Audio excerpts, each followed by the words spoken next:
महिला किंवा परित्यक्त्या ज्या आहेत किंवा ज्या निराधार आहेत, हे 19 ते 60 वयोगटातील ज्या महिला आहेत त्या या योजनेच्या पात्र लाभार्थी आहेत। योजनेचं स्वरूप तुम्हाला दिसतच आहे। दर महिना जे तुमचं खातं आहे, जे की आधार लिंक खातं असणार आहे तुमचं, त्या लिंक असलेल्या खात्यामध्ये दर महिना तुम्हाला शासन 3000 रुपये त्याच्यामध्ये एवढी रक्कम तुम्हाला शासनामार्फत दिली जाणार। तर या योजनेचा लाभ जो आहे त्याचे ही पहिली अट ही आहे की ती महाराष्ट्र राज्याची रहिवासी असली पाहिजे। सर्वांनी इथं रहिवासी प्रमाणपत्र तुम्हाला काढून घेणं आवश्यक राहील। आणि दुसरी गोष्ट म्हणजे त्या कुटुंबाच्या उत्पन्न हे 2.5 लाखाच्या खाली असणं आवश्यक आहे। तुम्हाला तुमच्या कुटुंब प्रमुखाचा तुमच्या स्वतःचा जरी नावचा नसला तरी चालेल, पण कुटुंबात जे प्रमुख आहेत तुमचे, मग जे कोणी कुटुंब प्रमुख असतील, समजा काही ठिकाणी महिला पण असू शकतात कुटुंब प्रमुख, काही ठिकाणी पुरुष असतो, काही अडचण नाही, त्यांचे उत्पन्न हे 2.5 लाखाच्या आत असलं पाहिजे। 2.5 लाखाच्या वर असतील त्या योजनेसाठी पात्र नाही। 2.5 लाख ज्याचं उत्पन्न आहे महिला, त्याच्या आत जे उत्पन्न आहे का कुटुंबाचं, त्या सर्व महिला याच्यामध्ये तुम्हाला या योजनेच्या पात्र राहतील। आणि तसेच जर याच्यामध्ये तुम्हाला पहिल्यांदा सगळ्यांची बँक खाते तर माझ्या माहितीसह असायलाच हवे असतील। सगळ्या महिलांची बँक खाते आपण बचत गटात काम करतो किंवा इतर ठिकाणी बचत गटामध्ये आहोत किंवा इतर ठिकाणी आपण बँक खातं काढूनच घेतलेलं, त्याला पहिल्यांदा हे करायचं की त्याला आधार लिंक करून घ्यायचं। तुमचं जर आधार लिंक ते तुम्ही जोडून घेणं, संलग्न करणं आवश्यक आहे। तसे त्याच्यामध्ये जे आता याच्यामध्ये पात्र कोण नाही, समजा आहे किंवा कंत्राटी पदावर आहे, ज्यांचं उत्पन्न 2.5 लाखाच्या वर जायचं अशा योजनेसाठी पात्र नाही। आणि ज्या कुटुंबातले जे समजा हे असतील की माझी विद्यमान किंवा सुटू शकतात, त्याच्यासाठी आम्ही जवळपास 2.5 तास विसी घेतली। त्या 2.5 तासामध्ये ती शिफारस आमच्याकडून गेलेली की 4 चाकी वाहने वगळण्यात यावं त्याच्यामधून, म्हणजे आपल्या बहुतांश ज्या महिला आहेत त्या गोष्टीमुळं म्हणजे अपात्र ठरवू नये। किंवा संयुक्तपणे 5 एकर जमीन सांगितलेली आहे की 5 एकर जमीन तर जी कुटुंबाची व्याख्या आहे तुमच्या कुटुंबाची, आता काही ठिकाणी जॉईंट फॅमिली असते, मोठी फॅमिली असते, तर तुम्ही तुमचे मिस्टर, तुम्ही तुमचे मुलं असं पण तुम्ही कुटुंब ठरवून त्याप्रमाणे पण त्याचा लाभ घेऊ शकता। कारण कसं होतं काही ठिकाणी संयुक्तपणे तुम्हाला आता कुटुंब पती पत्नी त्यांची मुलं एवढी व्याख्या त्यांनी सांगितलेली की त्यांचं उत्पन्न 2.5 लाखाच्या वर असू नये। आणि त्यानंतर आणखी एक विषय आहे की राशन कार्डचा जो आपल्याला कंपल्सरी केलेला आहे, म्हणजे नवीन विवाहित आहेत, नवविवाहित मुली आहेत, आता नवीन लग्न होऊन आले असतील समजा, आणखी तशा गाईडलाईन वैद्यकीय प्रमाण म्हणजे त्यांची टेस्ट करून वैद्यकीय प्रमाणपत्र घेऊन अपलोड करायचं का, त्याचा पण निर्णय उद्यापर्यंत तो पण मुद्दा सॉल्व्ह होईल। माझ्या माहितीसह तर आम्हाला तर आणखी गाईडलाईन नाही आहे तशा, आम्हाला गाईडलाईन अशा आहेत की जर आधार कार्डवर काहीच नसेल, तुमच्या आधार कार्ड म्हणजे जन्मतारीख ती सध्या बाहेर येतात, ते जरी नसेल तर त्यांना आम्ही वैद्यकीय प्रमाणपत्राचा पण एक पर्याय सांगितला आहे। त्याच्यावर आम्हाला आज सायंकाळपर्यंत किंवा उद्या सकाळपर्यंत गाईडलाईन येणार आहे की त्या महिलांचं काय करायचं। तुर्तास तहसीलला काही सीमा आहेत, तहसील प्रशासनाला काही सीमा आहेत। जरी आपण या ठिकाणी किती जरी लवकर म्हणलं तर महाराष्ट्र शासनाचं जे रहिवासी प्रमाणपत्र असेल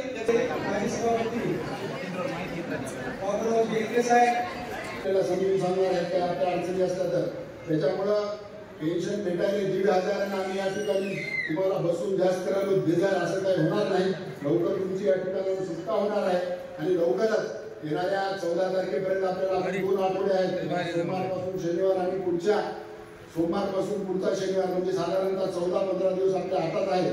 तोपर्यंत अतिशय व्यवस्थितपणे आता जसं शहरात ते 5 सेंटर चालू केलेले आहेत, त्या ठिकाणी एखादी महिला या गल्लीत त्या गल्लीमध्ये जरी गेली चुकून तरी पण त्याला त्या ठिकाणी त्यांचा फॉर्म भरून घेण्यात यावा आणि नंतर जेव्हा एका ठिकाणी आपल्या याच्यात हे करणार आहे स्वामी साहेब, त्या ठिकाणी त्याचं आपल्याला सॉर्टिंग करून प्रत्येक ह्याच्यामध्ये आपल्याला ते जमा करता येईल। त्याच्यामुळे आपल्या महिला भगिनींना हा आपला फॉर्म भरण्याचा जो उपक्रम आहे ते त्यांचे कष्ट कमी होण्यासाठी, त्यांना त्रास त्यांचा कमी होण्यासाठी आपण हे सगळं नियोजन करायचं। आज पहिला दिवस आहे, त्याच्यानंतर 1-2 दिवसानंतर आपण व्यवस्थितरित्या उद्या जेव्हा हे जे ॲप आता आपल्या सीडीपीओनी सांगितलं मॅडमनी, अजून आपलं हे झालेलं नाही, आज संध्याकाळपर्यंत पोर्टल उघडेल आणि त्याच्यानंतर जेव्हा उद्यापासून आपण हे कार्यक्रम चालू करू त्याच्यामध्ये अजून चांगली सुसूत्रता येईल आणि आता जे काही अडचणी येतील मग या ठिकाणी शहरचे सगळे आपले जे आपल्याला दुसरे सांगितले ते सगळे नाव आहेत। आमचे उमेश सर्वदे आहेत, माजी नगराध्यक्ष आहेत, दादाजी जवाने साहेब, मार्केट कमिटीचे सभापती आदरणीय संजयरावजी देशमुख साहेब आणि व्यासपीठावरील सर्व सन्माननीय आणि पत्रकार जे काही कागदपत्र आहेत ते आपण आणून दिले पाहिजे। आलं पाहिजे, भेटलं पाहिजे. आणि सगळ्या बाबतीत हे करून ठेवलं. बाकी ऑफिशियल यंत्रणेचा काही विषय नाही.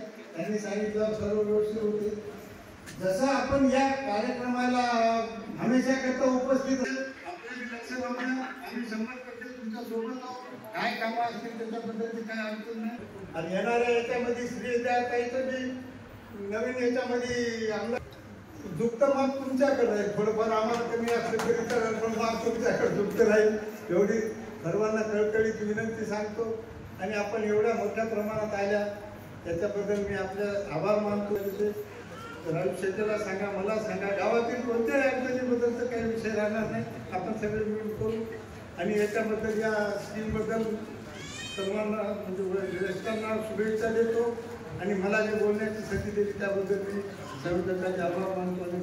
त्यात आपले साहेब अशोकराव चव्हाण साहेब सुद्धा त्यांनी हे ठरवलं की नाही बाबा आता आपल्या बहिणींसाठी, आपल्या मुलींसाठी, आपल्या आईंसाठी आपण एक छान योजना आणावी. आणि ती योजना काय म्हणजे तर माझी लाडकी बहीण.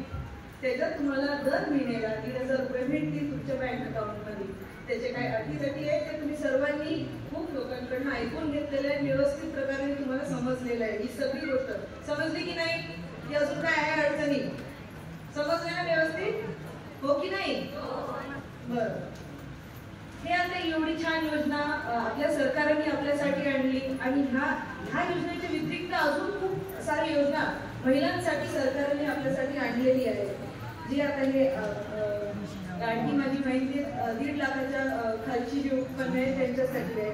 मग आपल्याकडे एक व्यासपीठ तयार करून दिलेलं आहे ज्याच्यात ते त्यांचं सगळं सामग्री आहे जे ते विक्री करू शकतात. ही योजनाचा लाभ आम्ही बरोबर तुमच्यापर्यंत पोहोचवते. ही आपल्या कार्यकर्त्यांची टीमला खूप विनंती करते की प्रामाणिकपणे आपल्या बहिणींना, सगळे भाऊ बसलेत आपल्या इकडे वर, सर्व भावांना मी विनंती करते की आपण आपल्या बहिणींना ही योजनेचा खरोखर लाभ मिळवू द्या.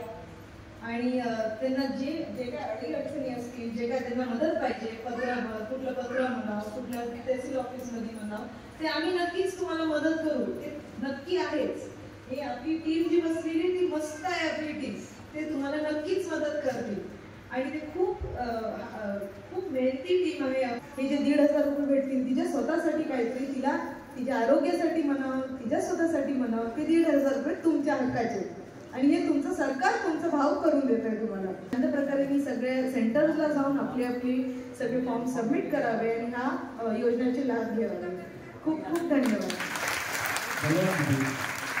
अमूल्य असं मार्गदर्शन एक जो मोठा खासदार अशोकरावजी चव्हाण साहेब माजी मुख्यमंत्री यांच्या सर्वांच्या या ठिकाणी प्रयत्नातून ही महाराष्ट्रात लवकरच या ठिकाणी नामांकित मिळतील व दिदीची इच्छा या योजनेअंतर्गत जे महिलांसाठी त्यांनी केलेलं आहे सर्व व्यासपीठावर आणि आमच्या नेत्या वेळातला वेळ काढून, कारण कामाचे दिवस असताना सुद्धा इकडे येऊन थांबल्या त्याच्याबद्दल त्यांचे पण आभार मानतो.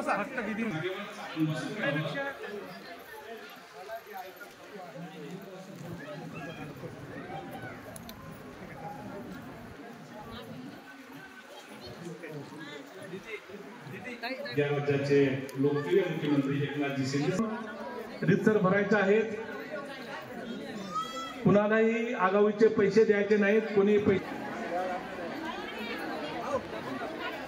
या ठिकाणी उपस्थित असलेल्या महिलांनी, आपल्या शेजारच्या महिलांनी जाऊन सांगावं, त्या योजनेमध्ये सहभागी करून द्यावं व ग्रामीण भागात आपले नाटक जर असतील त्याही कृपया एकीत्रीने एकच फॉर्म घ्या, एकच फॉर्म घ्या.